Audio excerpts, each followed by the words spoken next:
Hello students, এই Moumita ma'am. আশা করি তোমরা সকলেই খুব ভালো আছো। Welcome back to our channel. আজকে আমি তোমাদের যারা ফোর্থ সেমিস্টার মেজর ইংলিশের এক্সাম দেবে, তোমাদের আপকামিং এক্সামের জন্য আমি তোমাদের ফোর্থ সেমিস্টারের পেপার 5 থেকে কিন্তু কিছু ইম্পর্টেন্ট কোয়েশ্চেন্স নিয়ে ডিসকাস করব মডিউল 1 থেকে। তোমাদের মডিউল 1-এ টোটাল দুটো অপশন রয়েছে, তো আমি তোমাদের দুটো অপশন থেকেই কিন্তু কোয়েশ্চেন্স দেবো। তোমরা যে কোনো একটা অপশন পিক করে সেখান থেকে কোয়েশ্চেন্সগুলো পড়ে যাবে। তো দেরি না করে শুরু করে দিই আজকের ক্লাসটা। দেখো, ফার্স্ট আমরা দেখবো যে অপশন 1-এ কি কি আছে। ফার্স্টে question number 1, critical appreciation of the poem she walks in beauty. Question number 2, discuss She Walks in Beauty as a romantic poem. Question number 3, Byron's presentation of womanhood in She Walks in Beauty. Question number 4, how Byron presents the harmony of inner and outer beauty in She Walks in Beauty. তো এই poem থেকে এই চারটা question ছিল। চলো next question number 5, এটা হচ্ছে ode to the west wind থেকে। কি বলেছে?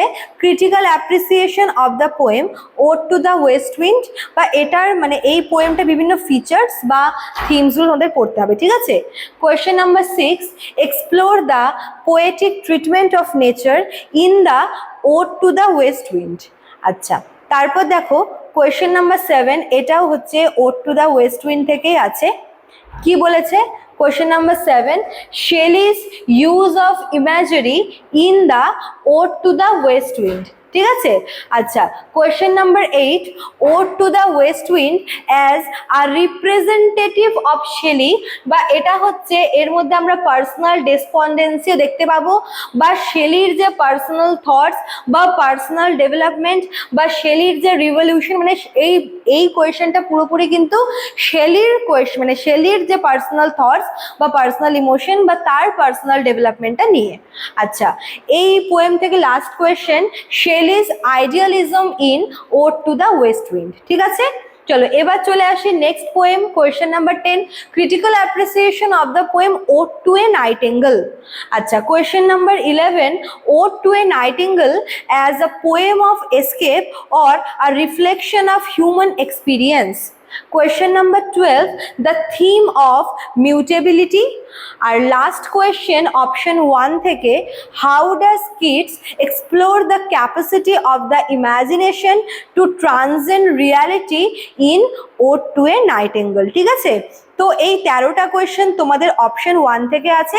এবার দেখো অপশন 2, যারা অপশন 2 পিক করবে তাদের কিন্তু এই কোয়েশ্চেন্সগুলো পড়তে হবে।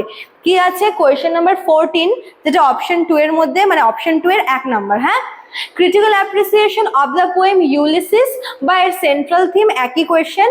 Question number 15, how does Tennyson use the figure of the legendary hero Ulysses as a representative of the Victorian time, মানে এটা হচ্ছে মেনলি ইউলিসিসের যে রোলটা বা ক্যারেক্টারটা সেটা এখানে লিখতে হবে।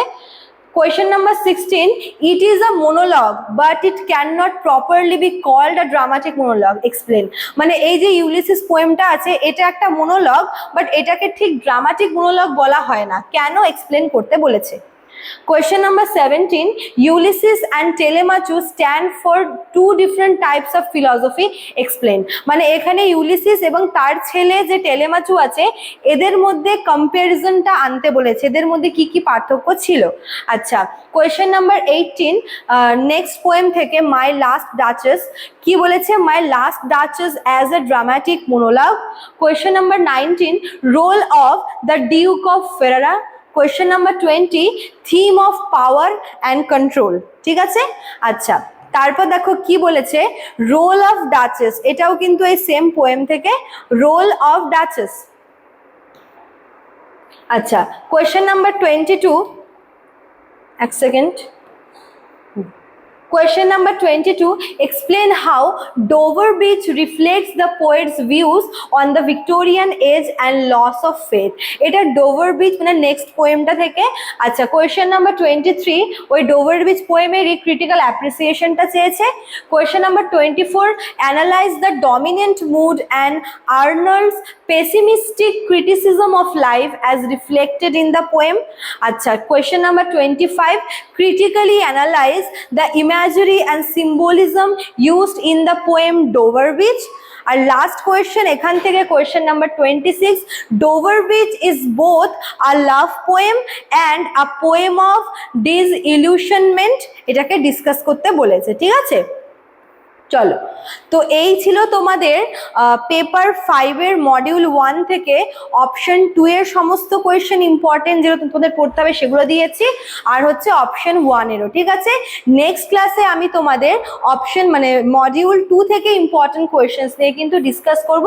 চলো, আজকে এতটুকুই থাকলো। যারা ভাবছে আমাদের থেকে নোটস নেবে তারা আমাদের অফিসিয়াল নাম্বারে কল করে নিতে পারো।